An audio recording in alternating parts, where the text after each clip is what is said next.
Hey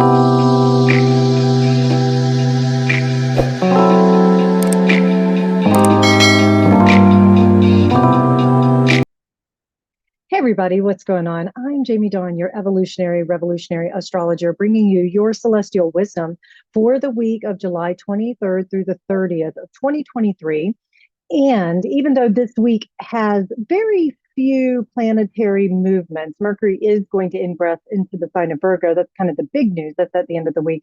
There's still this undercurrent now with Venus retrograde in Leo and the nodes of the moon changing signs from Scorpio Taurus to Libra Aries. And so I want to talk about that in this video, and also the Lionsgate portal that is happening on August 8th, just to give you some setup of what the next couple weeks energy is going to be bringing to us that we get to work with. Because remember, the more aware we are, the more we can respond versus react.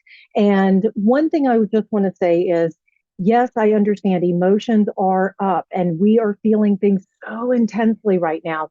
And guess what? That is part of the human experience. However, we are here to be of service and not to be in service of something like our emotions. They're only a part of us. So it's really important that we work with mastering them. And that doesn't mean beating them into submission. It means taming them, which means forming strong emotional bonds. So forming strong bonds with our emotions without leaning so far in to over interpretation, over identification of them.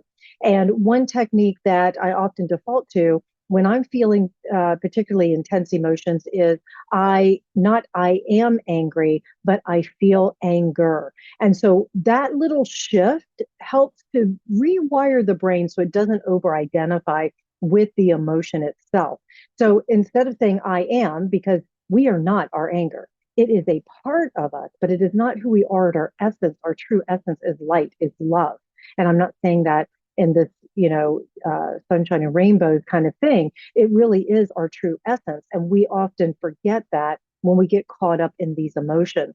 So to be able to say, I feel anger allows us to identify what we're feeling.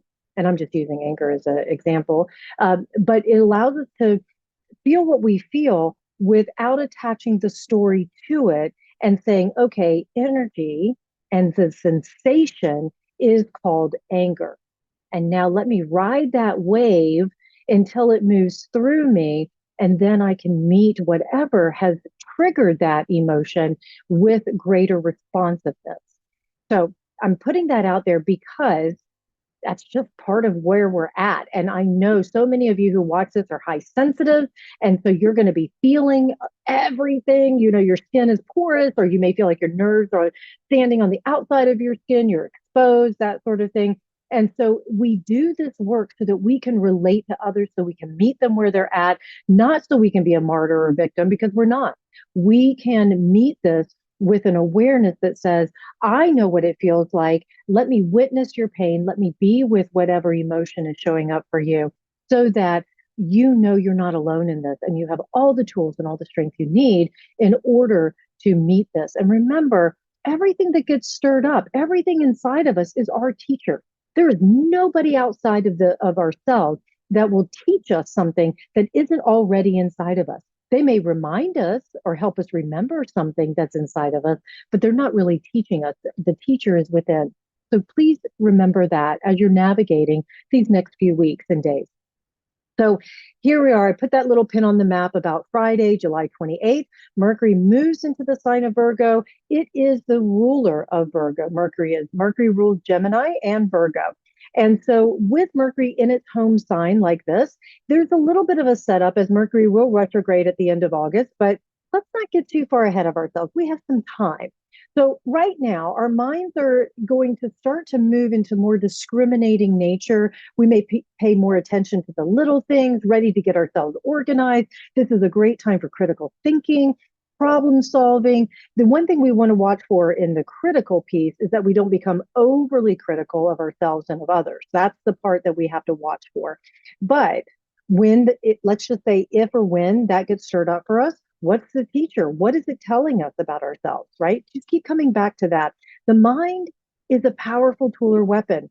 And we are here to train the mind. Again, we're not beating our emotions into submission. We're not beating our mind into submission. We're training it. And yes, there is going to be some soreness, like going to the gym. There's going to be moments where we change a pattern or we change a habit. Mercury in Virgo. Virgo is very routine. It likes its patterns. It likes ritual. And so when we change certain habits that are no longer serving us, there's going to be some mental pain that comes with it. Again, it's okay. We were never given more than we can handle. Don't lift heavier than you need to. Definitely get that third party help if that's what you need to process. That's important too. This is a time where we can learn new ways about how we organize our thoughts, how the stories we tell ourselves, the narratives that we are giving to ourselves. It's a great time to be more focused on tasks at hand and to communicate in a really succinct and efficient way. So it's a really good time if you have something that needs to be spoken or communicated to be able to put it into a particular order, a curriculum. It's also a time, of course, when kids are going back to school, teachers are preparing for school, so getting themselves organized. And this can really help to keep us really grounded. Because remember, Virgo is an earth sign. So we want to feel really grounded in our bodies. We want to feel grounded in nature, in the world. What does grounded mean? It means being fully present, having everything gathered into our central channel, our central place, our heart space, and to be able to meet whatever shows up from a totality versus a scattered energy. So it's a great time to gather. If you felt a little scattered in your mind or your thoughts, this is a good time to start bringing that back together. Now, Venus retrograde, let's talk about it. I mentioned it in my previous video. I'm going to keep pointing to it throughout these different videos so that you have that support, you have that pin on the map. Venus retrograded late on the 22nd, Saturday night into Sunday morning when the sun ingressed into the sign of Leo. So Venus now stationed retrograde in Leo. She's going to spend 40 days and 40 nights in the underworld, going into that depth, and the underworld is our subconscious mind, the things we don't know about. And she's going to stir up and dig up stuff that may have been occurring back in, say, 2015, 2007, 1999. I'm stretching your mind, your memories. Think back. Every 8 years, she's retrograded back into the sign of Leo. And she makes this five-pointed star in the sky when she's in retrograde motion. Now, I'm not going to go into all the other signs that she's retrograded in and years. I just think that doesn't serve at the moment. So we're going to stay present with Venus in Leo. And some of these themes, we look at Leo as being in the heart space, the fearless warrioress or warrior, that lion, right? The pride. And I mean, pride is in proud of ourselves, but also our pride, our family, our tribe, if you will, the people that we protect. Also our heart's desire. What is it that, maybe there were some places within us over the last several years that we've betrayed what we truly desired in our heart, or we were too afraid to have our hearts open. And so what does that mean now?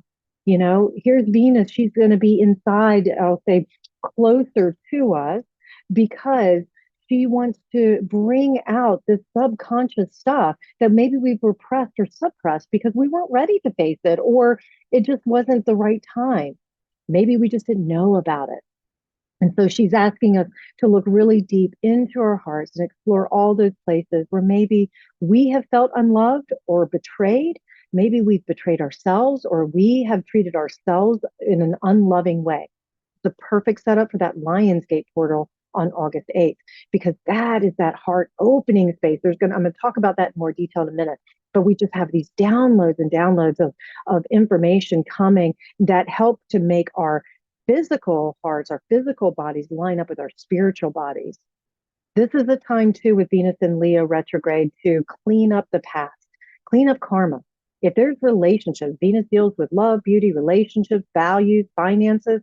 If there's relationships, and there's not just physical, personal relationships, it's also relationship to something, relationship to maybe our finances, relationship to words, relationship to nature, whatever it might be.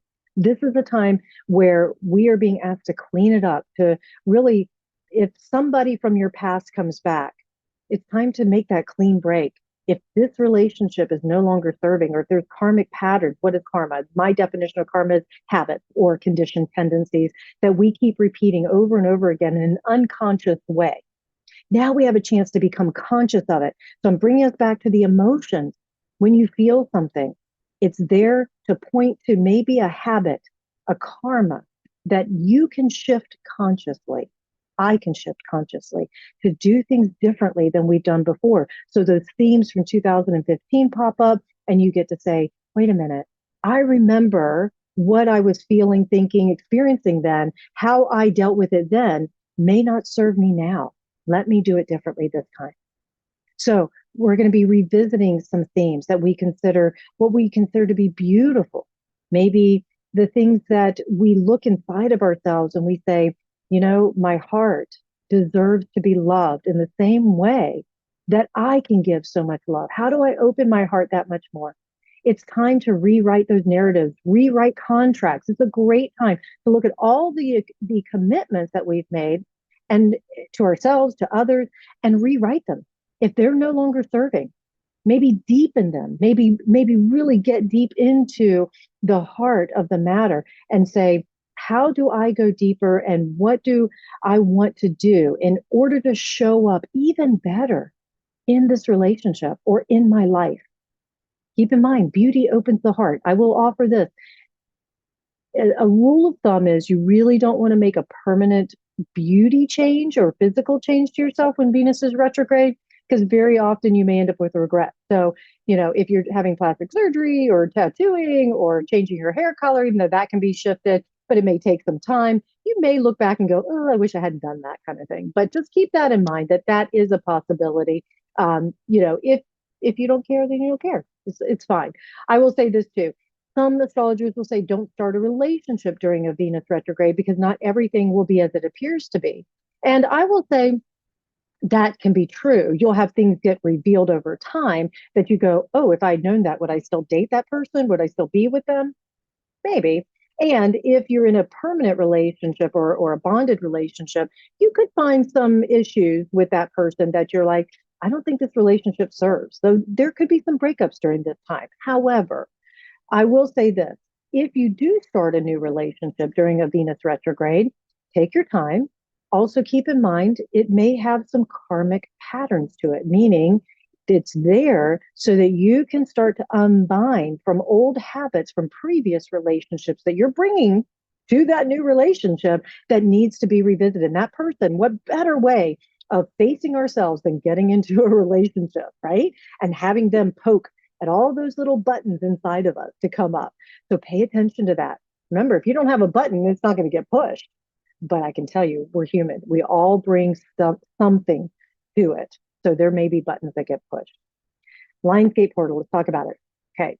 It is August 8th every year, 8/8, beautiful, energetic symbol, glyph, number. The Lionsgate portal occurs when the fixed star Sirius and the Earth and Orion's constellation are all lined up in the sky. So it indicates this time of spiritual rebirth. So I want to set us up for success here. Think about this. We are born here, obviously, in our physical bodies one time. And unless you believe, and if you believe in reincarnation, which I do, then you're born many times. But right now, all we have is this life, okay? But spiritual rebirth, we can do on a regular basis, and we can be conscious with it. So using this Lionsgate portal as a chance to be able to look at ourselves from that spiritual mindset that I am everything and nothing. And how do I want to consciously walk in this world moving forward? Really spend some time thinking about that. Are there places in our lives where we have just fallen asleep, where we have been acting from an old conditioned tendency, an old habit, unconsciously? Maybe we gossip. Maybe we curse too much. Maybe we drink too much or use substances, or maybe we escape from conflict. I mean, it doesn't have to be anything major. It might be that, we're just doing all these things unconsciously that we need to unbind from and become more conscious. So Sirius is considered our spiritual sun, and the rising and return of Sirius was seen by ancient astrologers as that rebirth of our spiritual energy, right? And so here we are, just like rising of Sirius also corresponded. And those of you who follow me with Nine Gates Mystery School, we're based in the Egyptian mysteries. And so, just like the rising of Sirius corresponded with the rainy season of the flooding of the Nile, it supports this idea of rebirth, but also fertility. Because when the Nile flooded, all the crops were given the sustenance and the ground became fertile. So it's beautiful. So Ceres offers our spiritual bodies that life force or that fertility of life, just like the physical sun offers our physical bodies life force. So really using this time to be able to say, what is going to give me more energy, more inspiration, more life force? Also think about, I mentioned the number 8. It's on August 8th, the 8th month with the 8th day.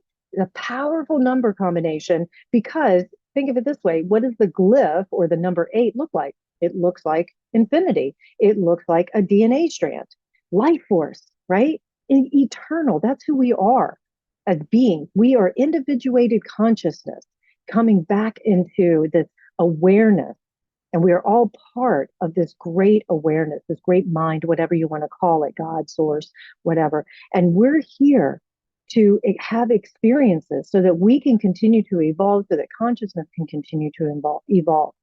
So we're being invited to integrate all these downloads that we're going to be getting over the next several weeks into every cell of our being so that we can walk in the world as a way of being of benefit, to be of service.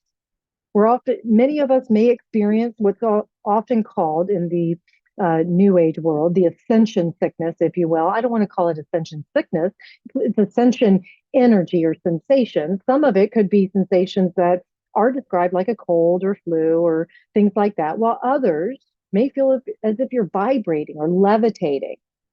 You may just feel lighter than usual. You may feel more powerful, like you can walk through walls. And believe me, if you do that, let me know, because I'm not against it. We can use this time also to really gather all those scattered pieces of ourselves and bring them right back into resonance. This is a beautiful time to reclaim what we've lost and keep that heart open. Live our life with no regrets.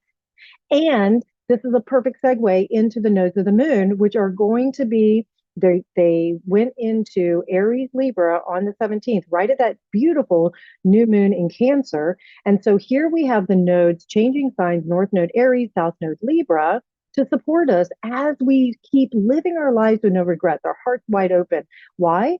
Aries is fearless. Aries is courage and impulsiveness and goes where angels dare to tread.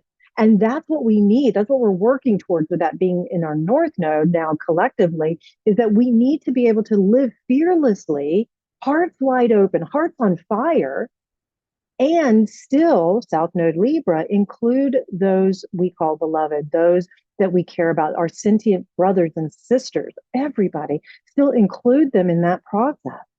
And that even if, let's say, we're being radical in our actions and our thoughts, and consciously radical, and we're being fearless and saying, you know what, I choose love and I choose to be of service and I choose that higher vibration, even if you don't come with me, this is what I choose. Well, you know what? That's all we can do. But it's not going to be easy. That North Node challenges us to step out of the need for approval, the over compromising, the giving away of ourselves at South Node Libra. And Aries is challenging us to say, can you still be an individual and still be in relationship?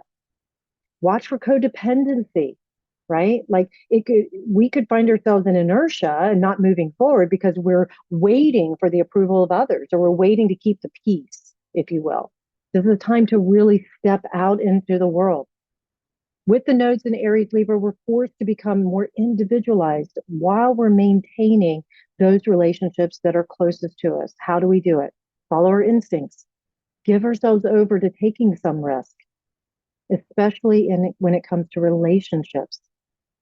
We're relating to something all the time. Be fearless with our ideas and actions, but do let others know so that they can be invited to participate. As they say, you lead the horse to water, you can't make him drink. Show them the water. They don't have to drink it. Invite them to the party. They don't have to eat your brownies, Just have the invitation for the sake of invitation, for the sake of being a benefit. Let our impulses be a tool for conscious choices, and remind ourselves regularly that we always have a choice. We always have a choice. Try not to get caught. We may find ourselves easily caught in inertia because there's so many choices. Pick one. As my mom says to my dad, you know what? Make a decision. We'll adjust along the way. That's probably the best thing I can tell you. We don't go home till we all go home.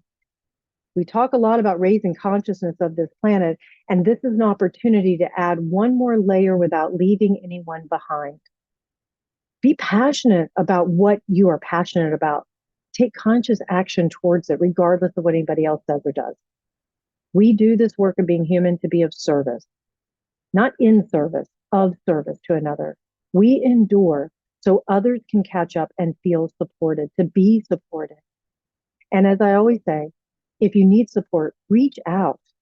You know, I'm the me do it kid. It has been a labor of love. This is my karmic tendency, my habit that I'm working on changing. That is asking for help.